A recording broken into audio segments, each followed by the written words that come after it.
નમસ્કાર દર્શક મિત્રો, હોટલાઇન ન્યૂઝમાં આપનું સ્વાગત છે। ભારતીય ક્રિકેટના સૌથી લોકપ્રિય ક્રિકેટર એવા મહેન્દ્રસિંહ ધોનીને કોર્ટે ₹10 લાખ કોર્ટમાં જમા કરાવવા માટેનો હુકમ કર્યો છે। આ હુકમ શા માટે કર્યો છે? કેમ કે મહેન્દ્રસિંહ ધોની દ્વારા એક આઈપીએસ અધિકારીની સામે 100 કરોડનો દાવો માંડવામાં આવ્યો છે અને એના માટે એમણે જે દસ્તાવેજો જમા કરાવ્યા છે એ દસ્તાવેજોના ટ્રાન્સલેશન માટે આ રકમ કોર્ટમાં જમા કરાવવા માટેનો હુકમ કરવામાં આવ્યો છે।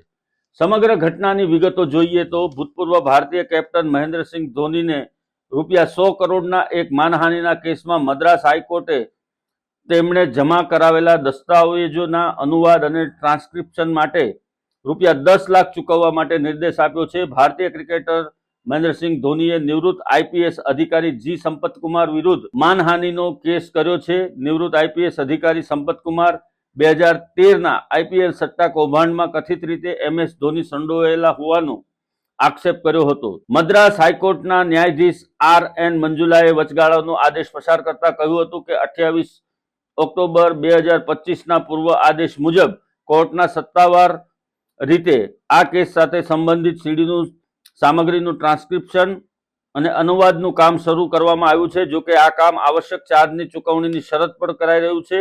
હાઈકોર્ટે કહ્યું કે ઇન્ટરપ્રિટર પાસેથી પ્રાપ્ત માહિતી મુજબ આ ખૂબ જ મોટું કામ છે, જેને પૂરું કરવામાં એક દુભાષિયા અને એક ટાઈપિસ્ટને લગતા 3 થી 4 મહિનાનો સમય લાગશે।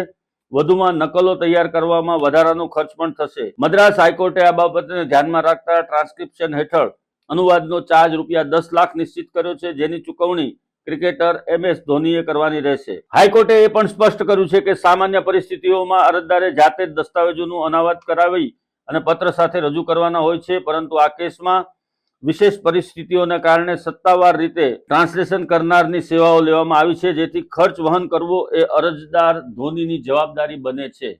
આ સમગ્ર મામલો હાલમાં કોર્ટમાં ચાલી રહ્યો છે અને મહેન્દ્રસિંહ ધોની ઉપર જે સટ્ટાના આક્ષેપો લગ્યા હતા એના અનુસંધાનમાં આ સમગ્ર કેસ હાલમાં કોર્ટની અંદર ચાલી રહ્યો છે।